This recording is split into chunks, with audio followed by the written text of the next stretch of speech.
From the arena to the front office, this is Scoreboard. I'm Chris Titley, and each episode brings you stories from the game of sport, where mindset, money, and meaning shape what comes next. Athletes, coaches, owners, and business leaders unpack the moments that matter, because the Scoreboard isn't just about winning, it's about life beyond the game. Now let's get to this week's episode. Hi, it's Chris Titley here, and on today's episode of Scoreboard, the podcast, I'm joined by Rupert McCall in person, Tuesday the 20th of May on a beautiful Brisbane afternoon. Welcome to Scoreboard. It's nice to be here. It is a cracker of a day, and I look forward to our chat. Rupert, how's your 2025 started? No major complaints. I think every year, except for the COVID years, it takes the shape of something that it's not predictable, but there's a formula to surviving, and I call it a roller coaster ride actually. Yep. And I start out the year wondering where the hell I'm going to get my gigs from, and quite often when the whistle blows for the footy season, life starts to take shape. Opportunities come out of the woodwork, inquiries start to happen, and we're away now, almost halfway through the year, and there is some fear, some challenge, some trepidation with all of that. But then on the other side of the ledger, there's a trust and a faith in the fact that what you do is has been good enough, for the last 30 years. So it's probably going to be good enough for the next 12 months as well. Yeah, so 31 years this year, is that right? In 1994? Correct. You made the move from becoming or practicing law to become a poet. You want to talk about that time then when you were in law and you thought, hang on a second, there might be an opportunity here in a field which not many people are playing in. Yeah, well, I'd already started that ball rolling, whilst I was an article clerk, scratching out odes and tributes to my heroes. I guess more as a hobby to start with, whilst I was waiting for my number to be called, in the magistrate's court to file a document or serve a summons or whatever the case was. There was a lot of sitting around waiting, pre-mobile phones, of course.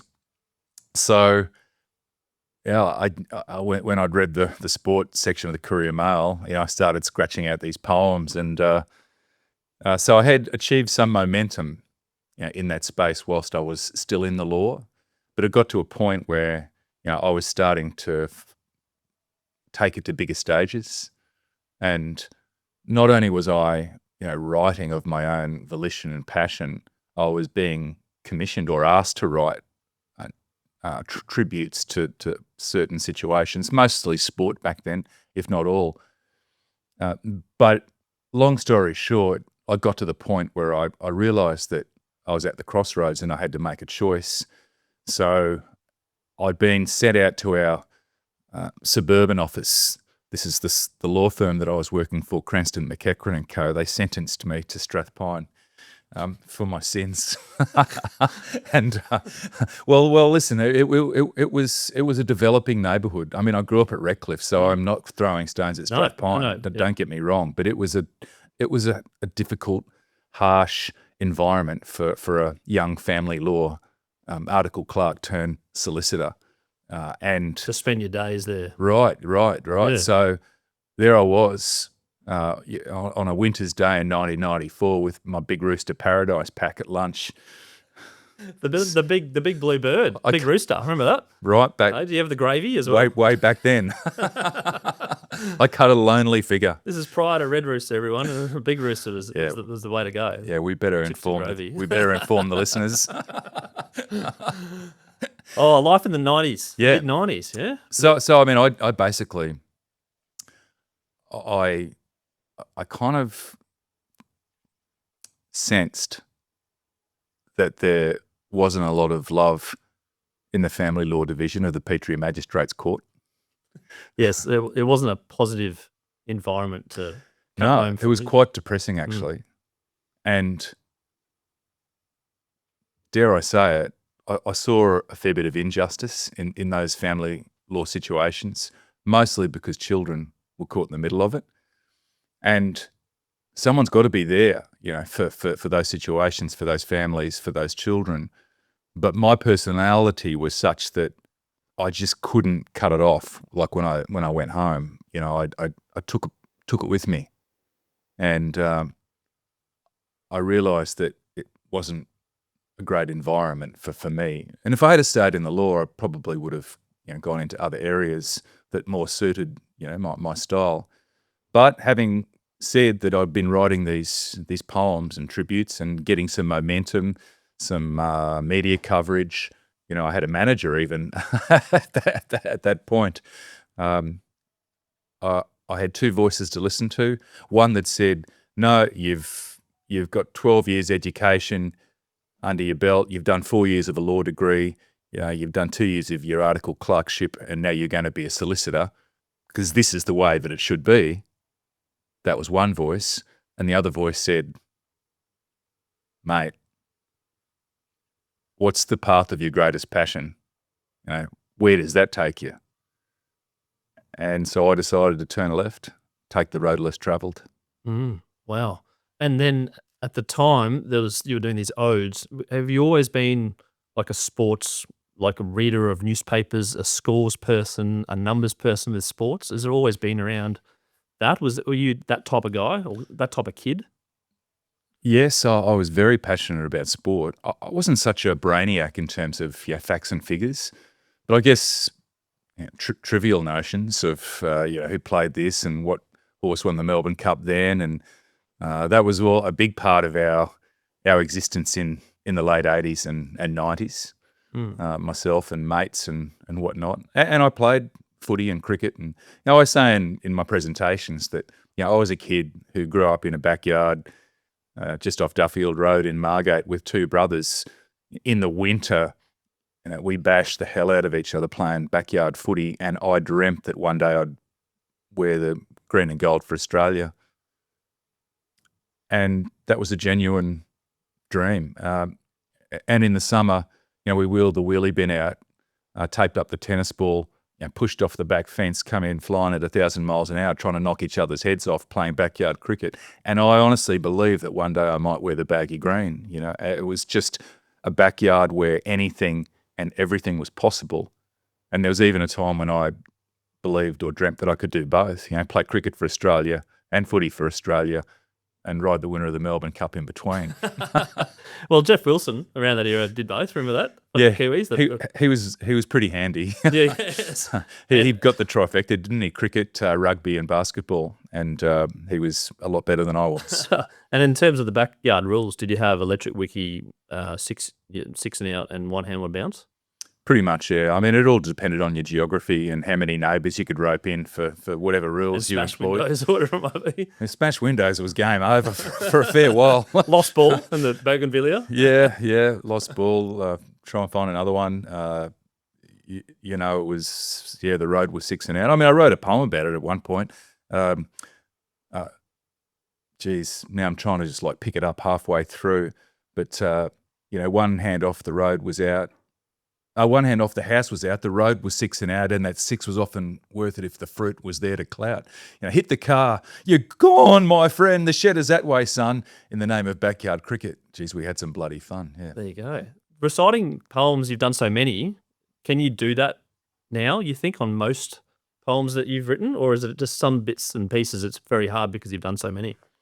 It's hard to pick one up in the middle, like I just did then, because you generally start and it just one line leads you to the next. So trying to cut in halfway through is fraught with danger. There's only like a body of work, a section of the poems that I've written that I could roll out at any moment. It's a healthy section though, and it's a good party trick. It's good to throw, a state of origin. Beware the wounded Queenslander as he battles for the crown. Never ride him off, and he will never let you down.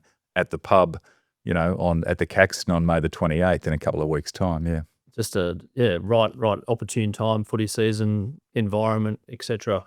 I'm curious to know when you started who your paying customers were? Like, how did you make money at the start doing odes? Was it a personal thing? Was it someone, or is it a media company, or is it a corporate?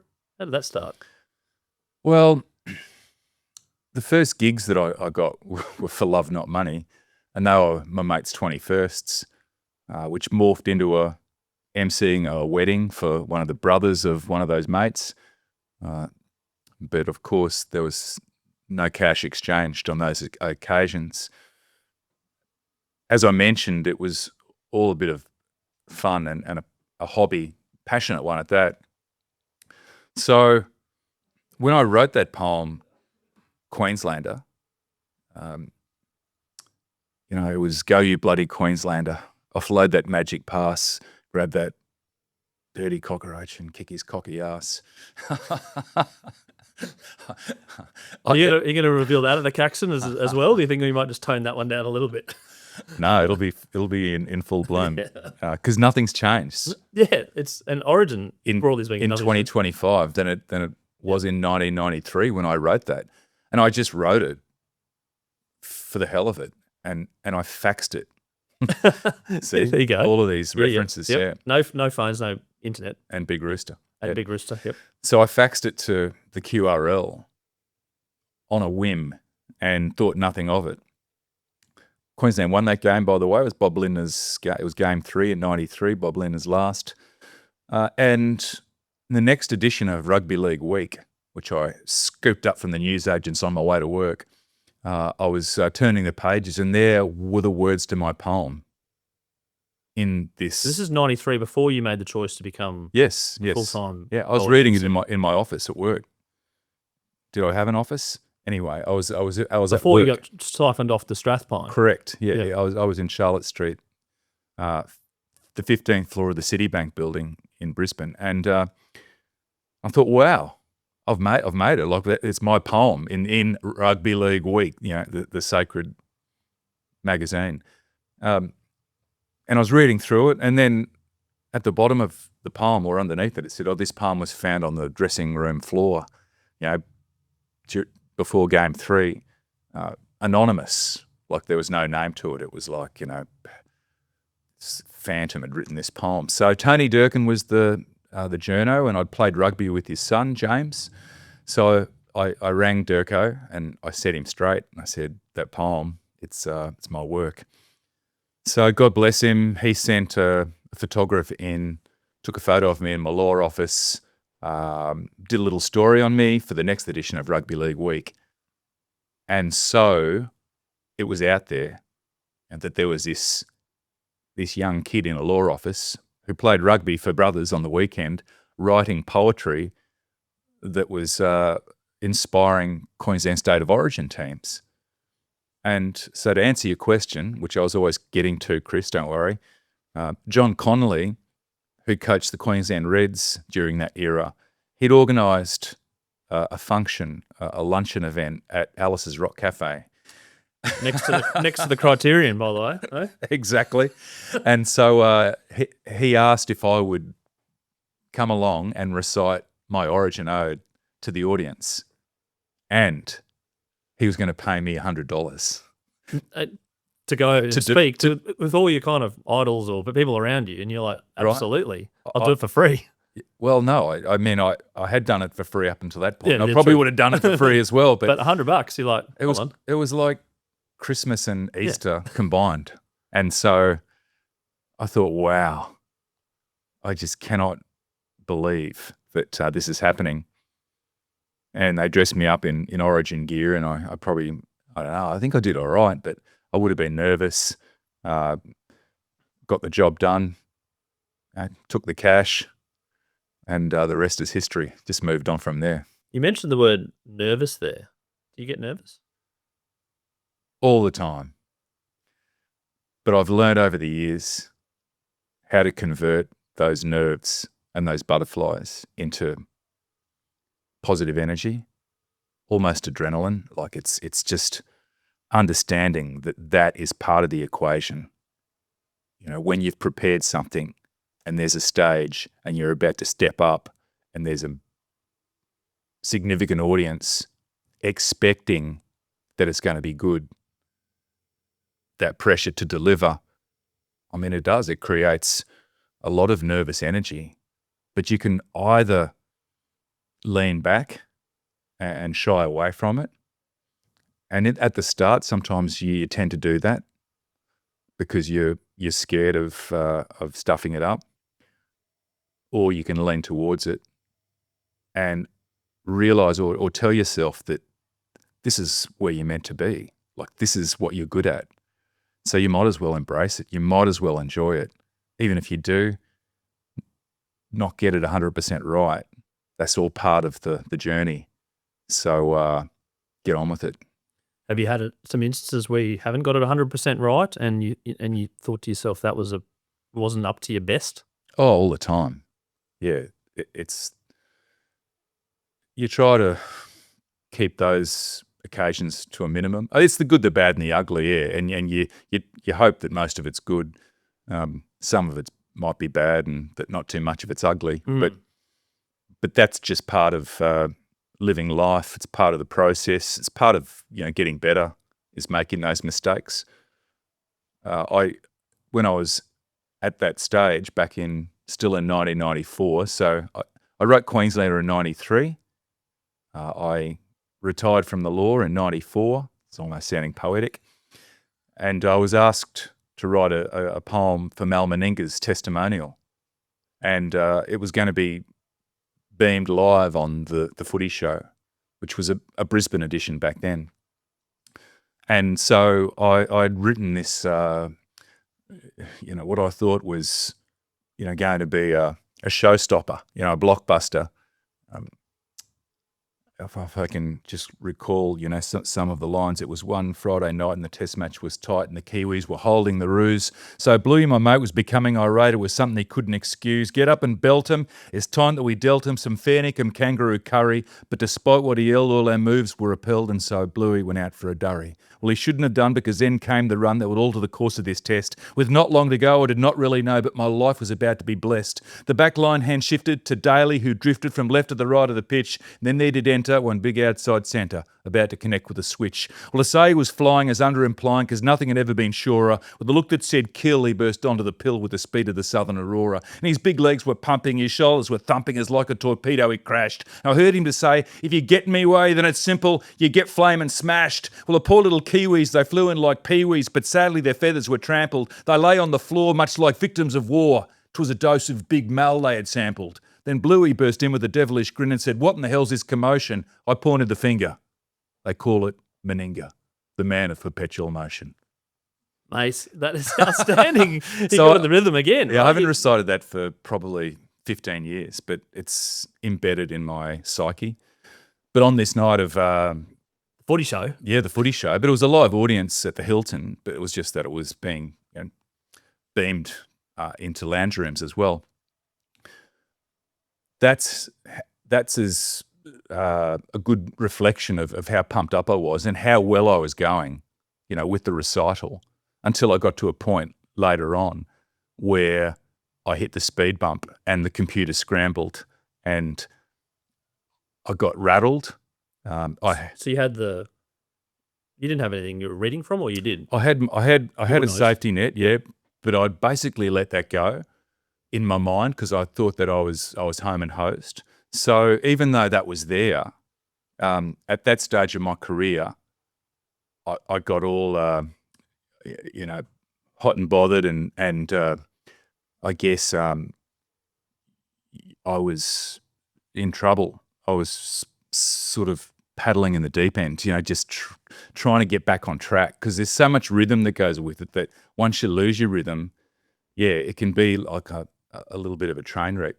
So anyway, I mean, I did. I reconnected with my words and I finished it off. But I walked out of that room that night absolutely distraught, devastated, broken, thinking that was the end of my career in poetry. I would be going back to the family law, quick, smart. So, yes, is the answer to the question. There have been those moments, but like a lot of things in life, it's what you learn from it and how you get better from it when you get the same opportunity on another stage next time. Do you think about the stage at all, or you just think this is just another presentation, or if you're in front of the MCG or you're in New York City and you've got, or you're beamed across somewhere, does it overawe you a little bit, or you just think, no, it's just, no matter how many people could go to, I'm just going to do what I'm going to do? Oh, there are certain stages that you can't deny, carry a greater gravity of importance, than some others. But the process of not being totally, unraveled, by that kind of flood of emotion and thought that, what if I get it wrong? What if they don't like it? Yeah, you just have to go into your zone, and I've just got better at that over the years. So reciting at Ground Zero to the firefighters of 9/11 and their families, when I look back at the YouTube clip or the recording of that, it's almost like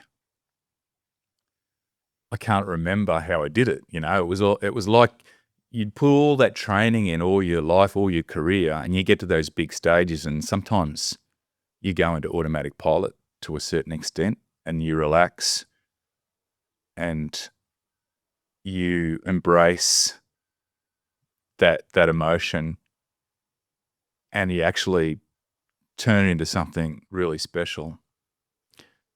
Not quite sure how that works, but it's very rewarding, when you can feel that, and you can feel that you've inspired an audience and you've made a difference to the world. You mentioned emotion a couple of times there, and there's been some deeply emotional tributes or poems that you've done. Does it overwhelm you sometimes what you're doing and what you're thinking about, and it hits home while you're talking, and you think, I've just got to let that go and finish the job? Again, I think that there's been a few of those big stages where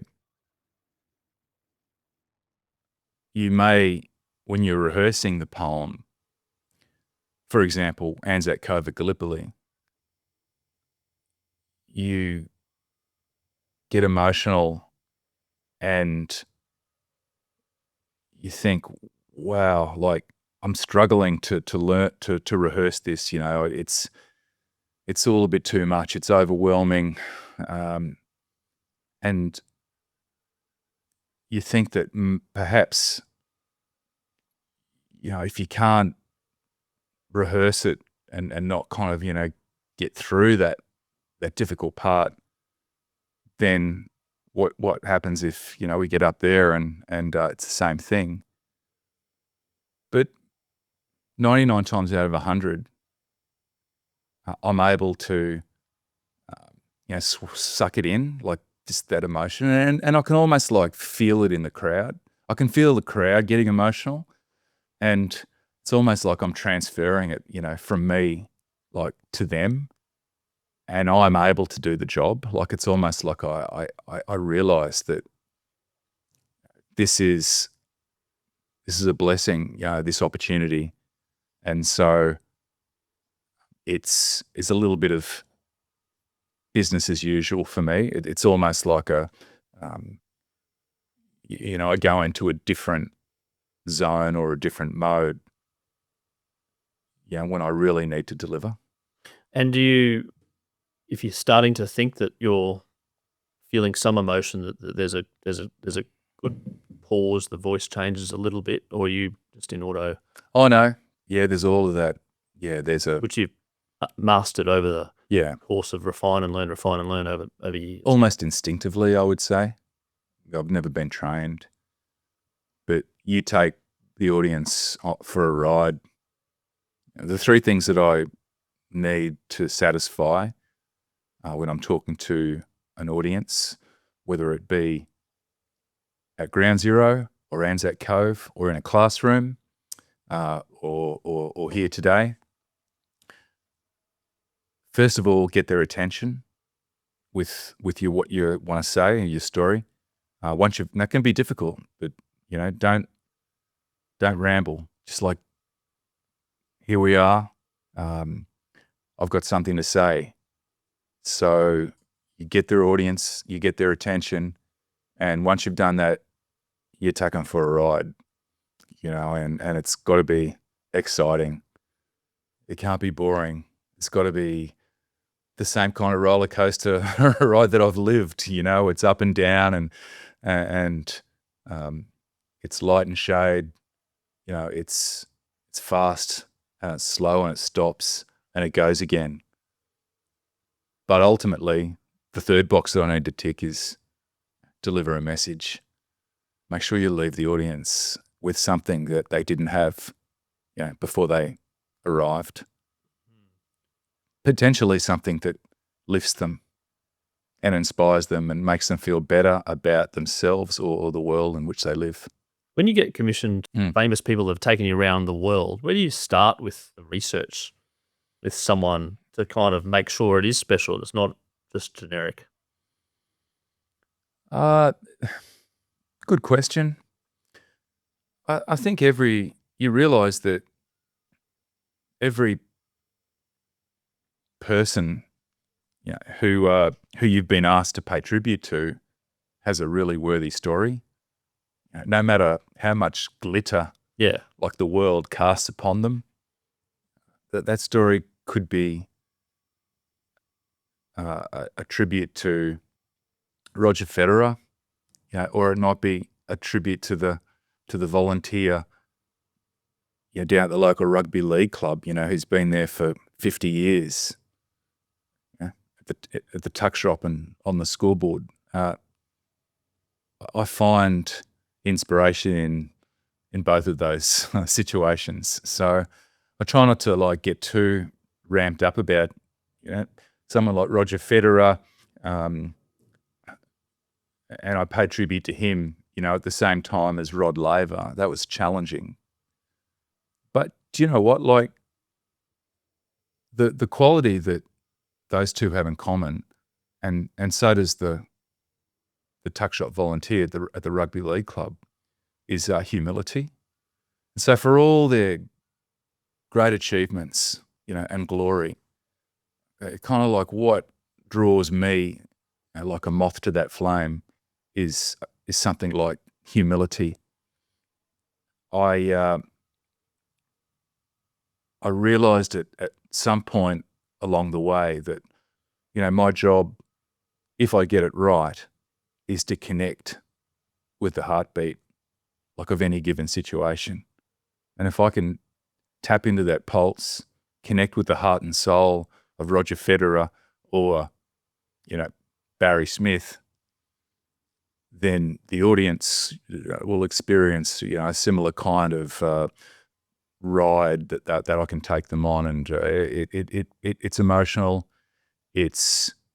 Sometimes it's adverse, sometimes it's tragic, but then it can be triumphant and uplifting and inspiring. It's a sum of all things, and if I get it right, it's so very rewarding.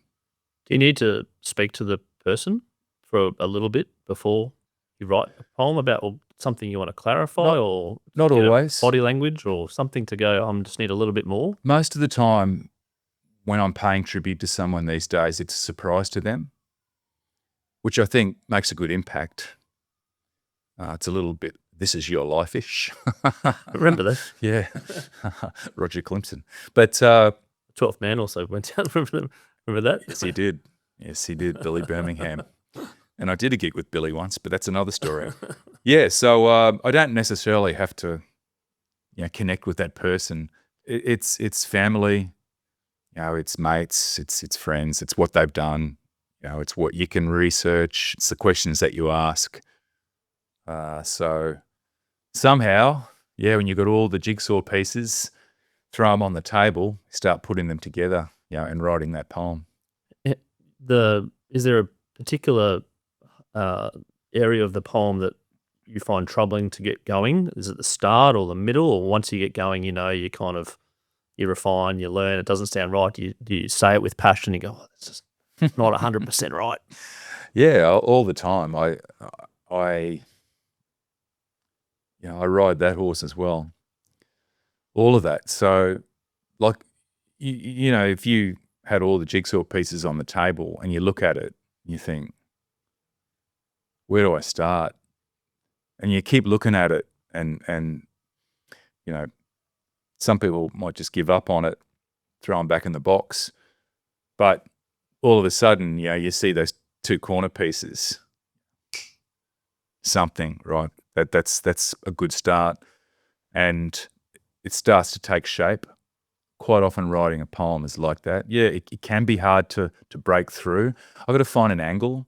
So with Rod Laver and Roger Federer, I had to write this piece that paid tribute to both of the greatest tennis players in our history, arguably at the time, and give them equal billing, like 50-50. They're in the same room.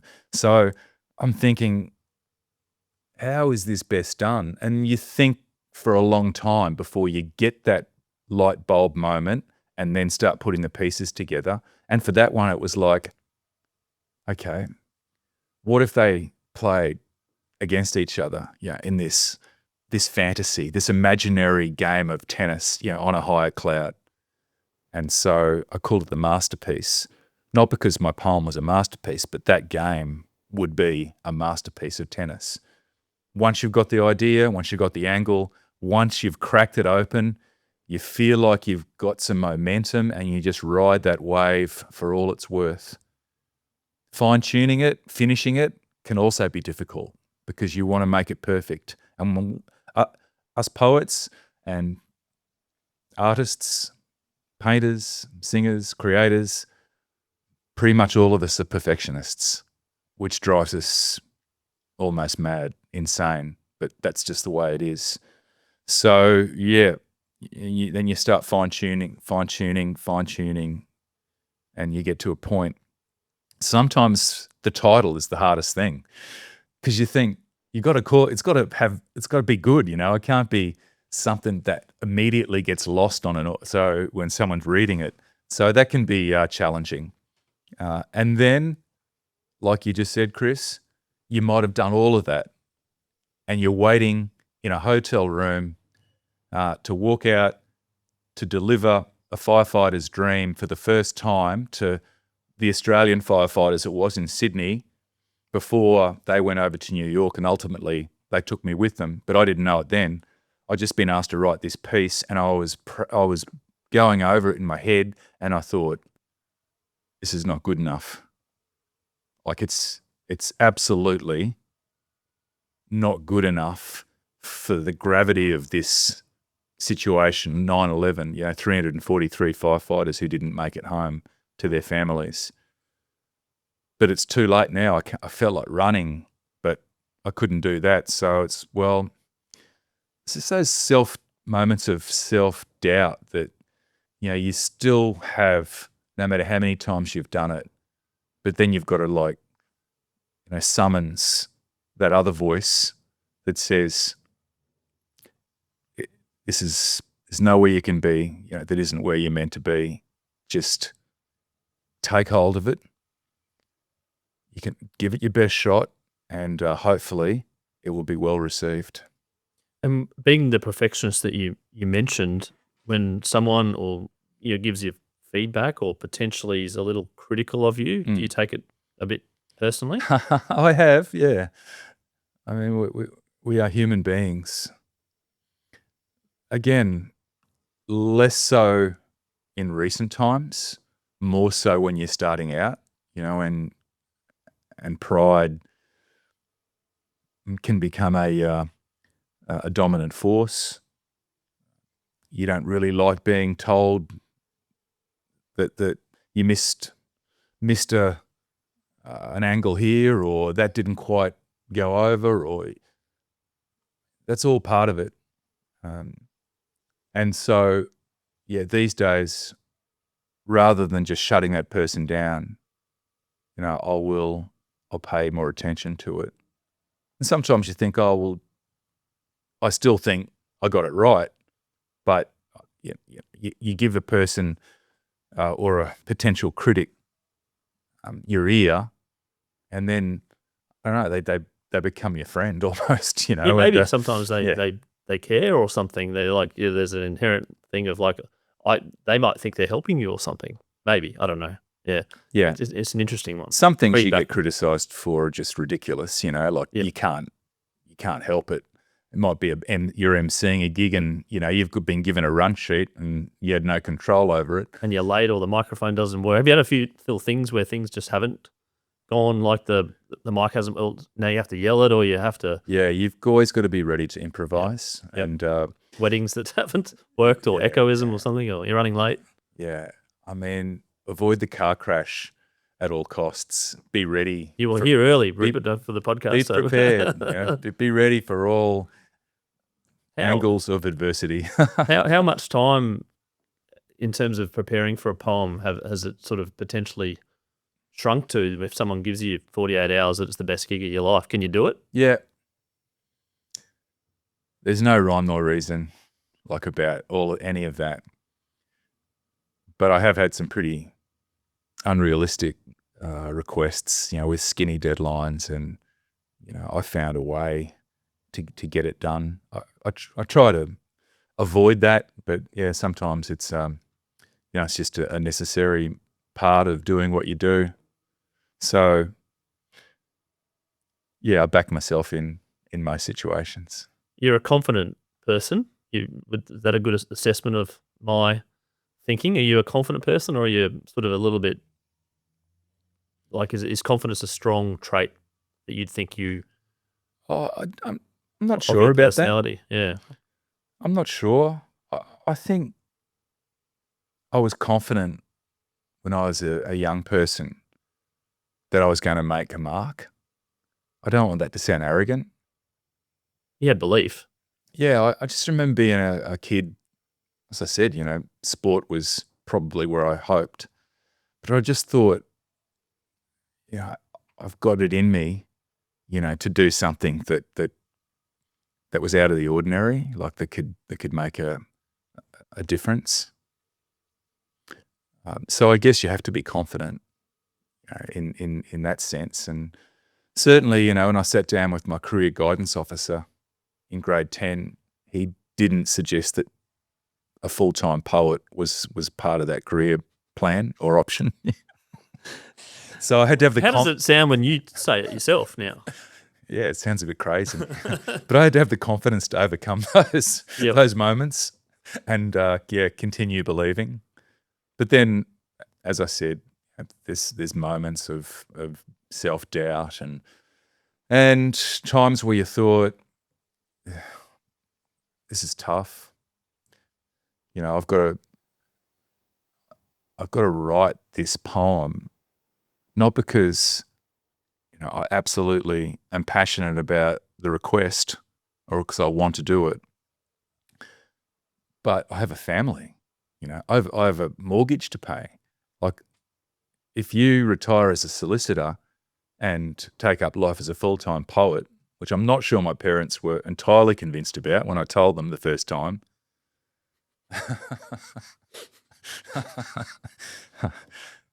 Belief. You know that there's going to be some tough moments. There's going to be some dark chapters, you know, where it's not all flowing, you know, where gigs are a struggle, or the requests aren't quite coming in. So that's where I suppose the belief which evolves into confidence when you can get through those great moments of self-doubt and adversity and survive. It's a survival instinct, really. And I mean, what am I best at? What's my best contribution to the world look like?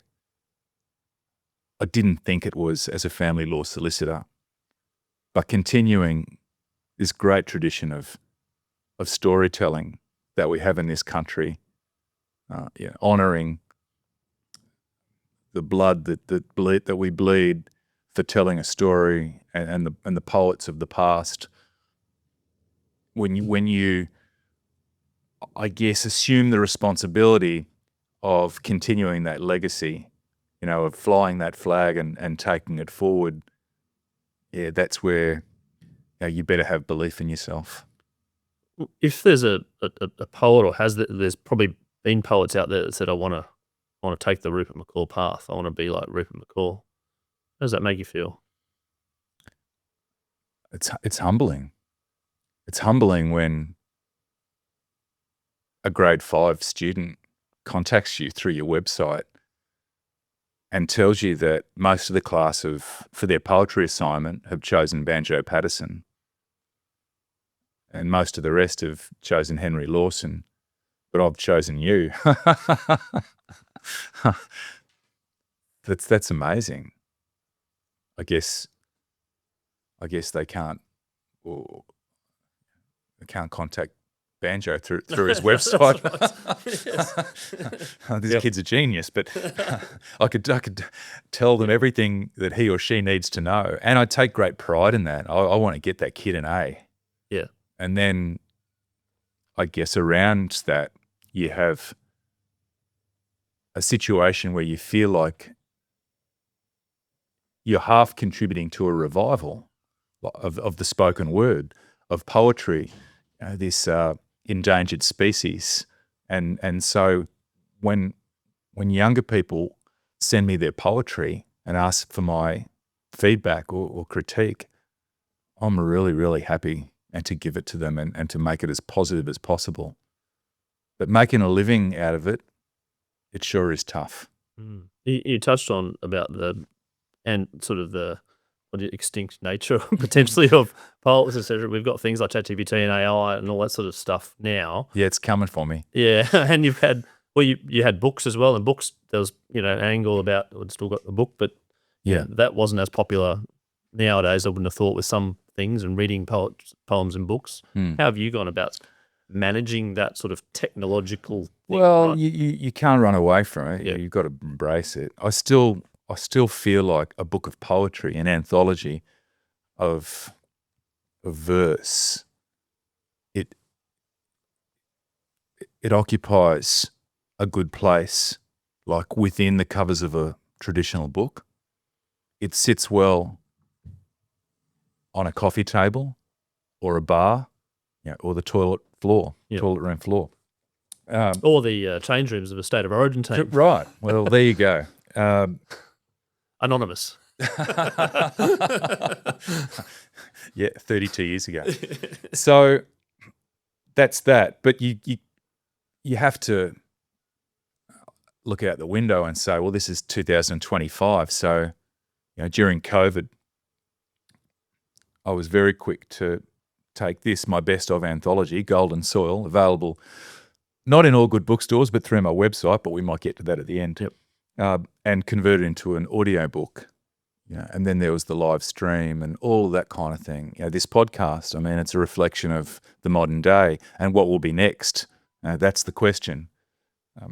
The other thing is that not only writing, but not even reading, I would even go beyond reciting. I would say performing like a piece of poetry to an audience is really important in making it cool again, and keeping it relevant, and having people say, wow, there's still a place for poetry in the modern world.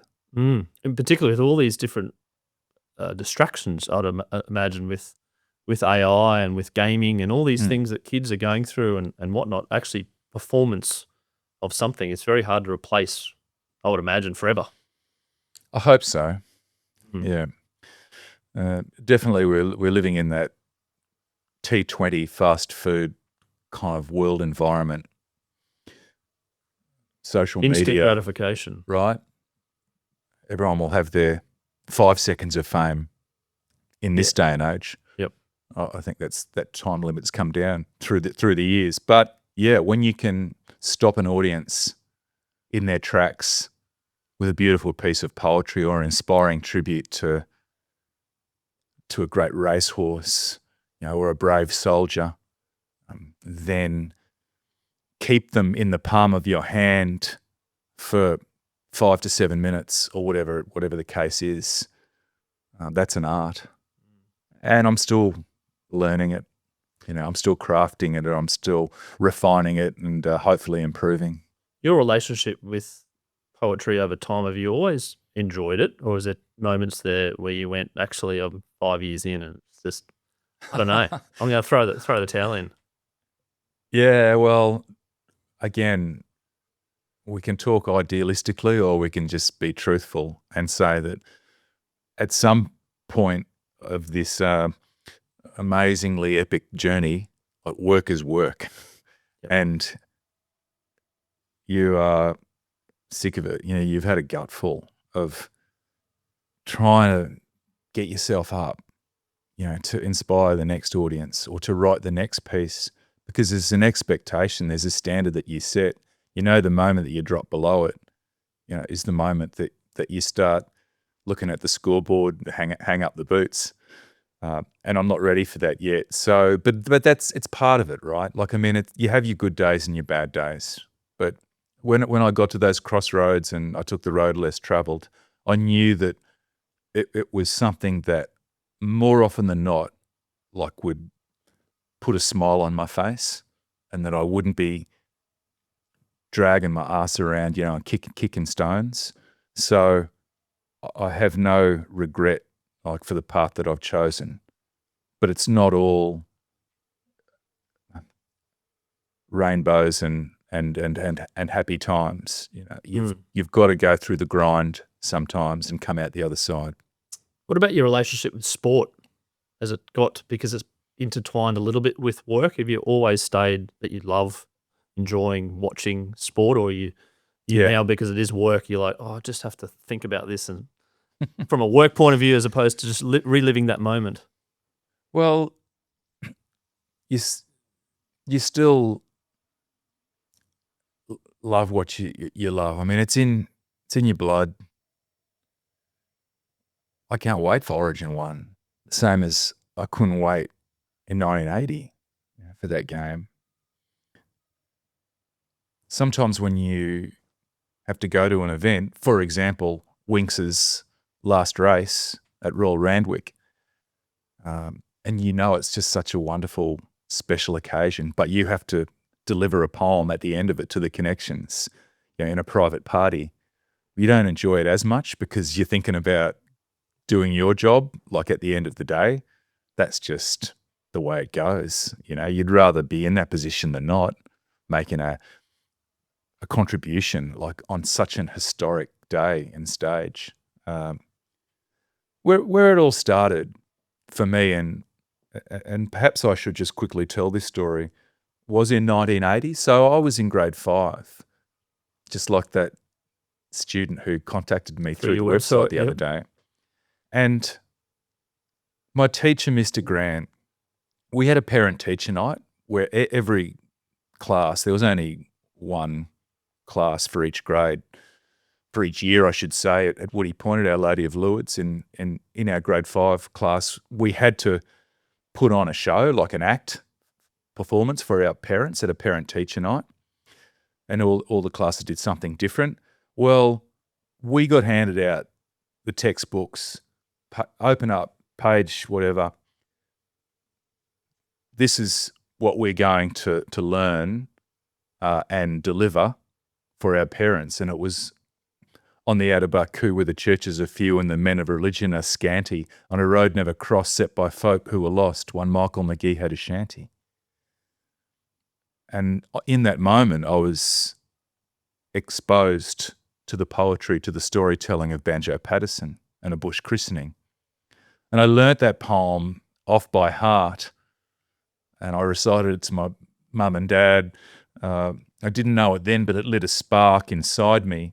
McGuinness McGee was made a JP, and the one thing he hates more than sin is to be asked by the folk who have heard of the joke how he came to be christened McGuinness. Great, it's a wonderful story. They're the first and last verses. What was in the middle lit a spark inside me. But it wouldn't have been the same if not at exactly the same time as I got introduced to Banjo Paterson, a big Indigenous rugby league player who hailed from Roma and had come back from Sydney to captain a team of Queenslanders in this experimental game of rugby league at Lang Park on a night in 1980, burst out of the tunnel to a roar that we heard at Redcliffe, my brothers and I, sitting around the television in our lounge room there at Margate, and State of Origin was born. That combination of forces, Banjo Paterson and Arthur Beetson, I mean, it's an unlikely quinella. But it was a collision that, for me, paved the way for what I was to become. I was just about to ask the scoreboard moment, which is a moment in your life that you remember so vividly, but you may have already answered. Was that your moment? You just distinctly remember the sport, the grade 5, the origin, the parent-teacher interview, and now you're here. You look back. It must be fun to look back.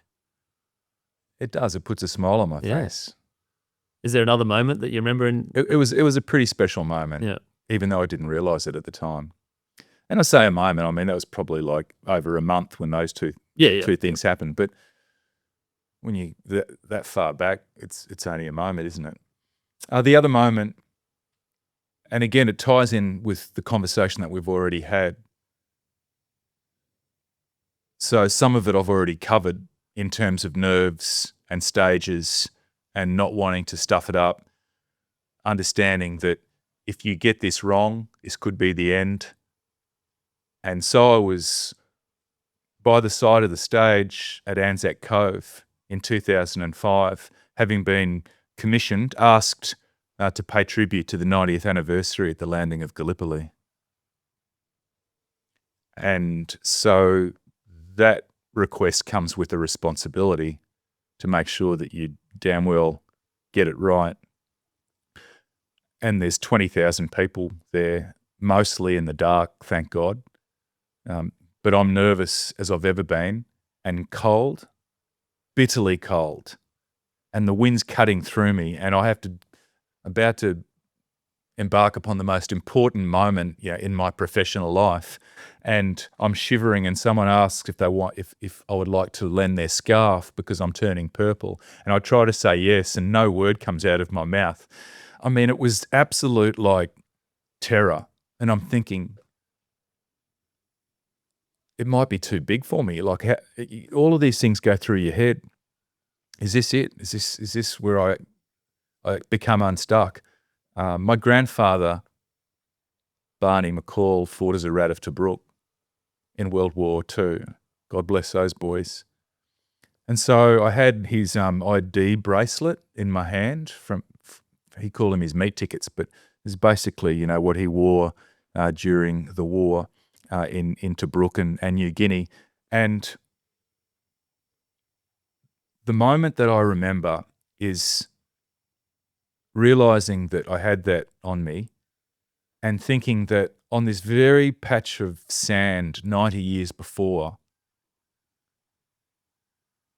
there were young Australian kids, the same age as my boys now, younger, jumping out of a boat, getting through the water, trying not to get shot, watching their mates die around them, find shelter just to survive one day.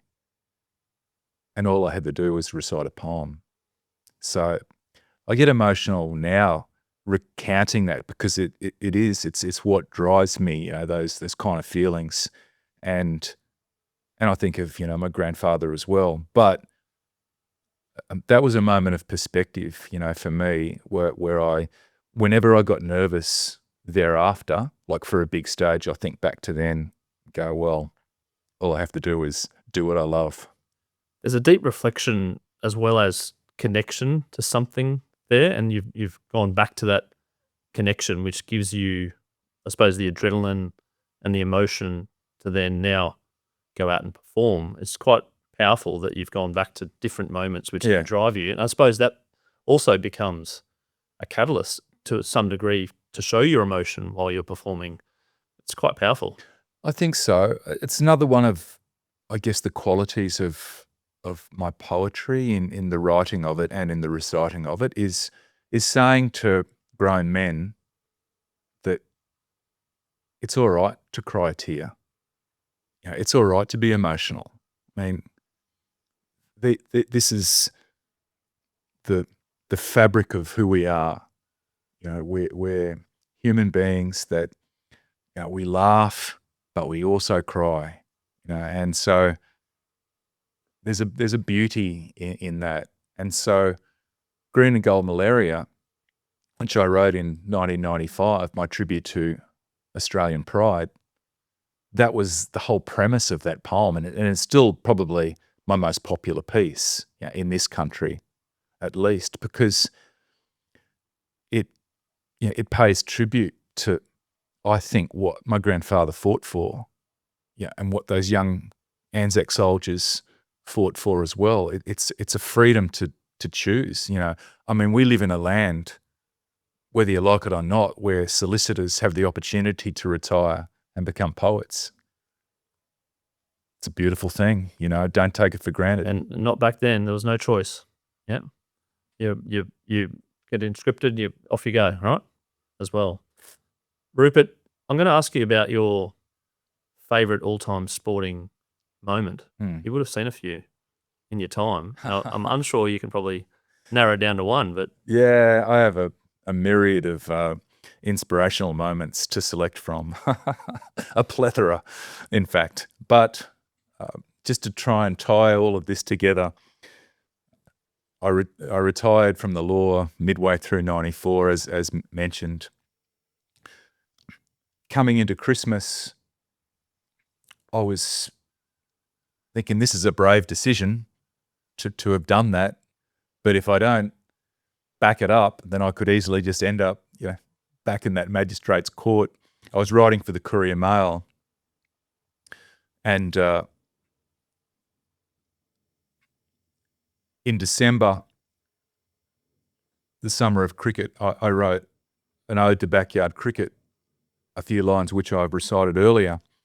And then the next month, it's kind of like a poem per month for whatever the flavour was. It was January 1995. I wrote Green and Gold Malaria. I wasn't going to have to go back to the law office in a hurry.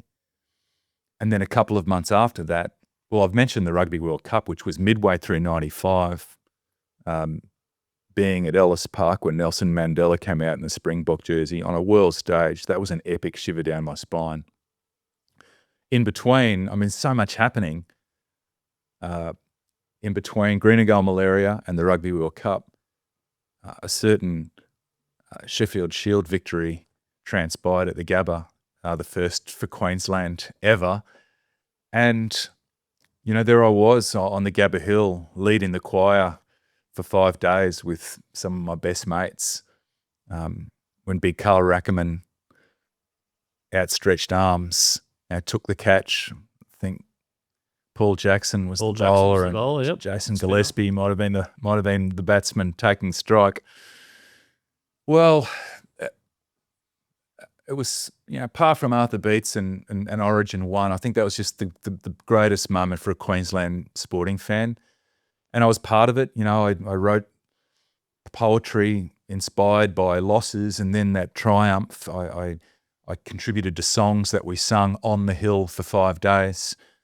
And some of those guys who are part of that victory, are now my best mates, the likes of Andy Bickle and Michael Kasperwich, Carl himself, Big Mocker, Carl Rackerman, Alan Border, who I call my friend, one of my greatest heroes, with Wally Lewis in that era where we did believe that anything and everything was possible, because those guys, they showed that it was, with their backs against the wall. And so we won that Sheffield Shield. I was hoisted onto the shoulders of spectators on the field once I got there, and I was given a megaphone, and I recited Queenslander, beware the wounded Queenslander, even though it's a rugby league poem, it fit the occasion. And that night, in the Cricketers Club, after that victory and before we went to City Rowers, I met the girl who would become my wife. Wow. Yeah. that particular day. That night. Yeah. She thought I was an idiot at the time because we're all pretty drunk. She scammed her way into the Cricketers Club because she grew up in country Queensland, Augatella. Cricket was always on the radio. Her dad was a cricket fan. And so she was in the Cricketers Club. She caught my eye, and amazing to think that, however many years later, we're married with 4 children, the youngest of which has just finished school. So you got sport, you got poetry, you got laughter, happiness, you got life, all in one day. And I've got a daughter, by the way, who's now a solicitor. Not at Strathpine. No, I couldn't talk her out of it, but she's doing a great job. What a great sporting moment that was for Queenslander. 69 years, I think, in the Shield had been then, and a fair bit of hunters and collectors, the Holy Grail. Eh? Yeah. I woke up that morning from the strangest dream. Rupert McCall, thank you so much for coming in and being part of Scoreboard, the podcast, and sharing your insights and the stories around your life, and in sport and in business and all the things you do. I really do appreciate it and looking forward to following your progress. And by the way, you've got your book again, so let's talk about your book. Yeah, well, when you retire from the law and you want to embark upon this crazy notion of being a poet, well, you become a bit of a salesman as well. This is my best of anthology, my greatest hits, if you like. Golden Soil, from Green and Gold Malaria, all the way through to tributes to 9/11 firefighters, Roger Federer, Winks, amongst others. And I put it out just before COVID, which was a fortunate thing because the walls came down for me during that phase. But I'm proud of the book, and it's served me well. Golden Soil. Golden Soil, available from your website, rupertmccall.com.au. Beautiful. You should be proud of all your work, and I'm looking forward to getting a copy. Thank you again, Rupert. I've enjoyed the chat, Chris. Thanks very much.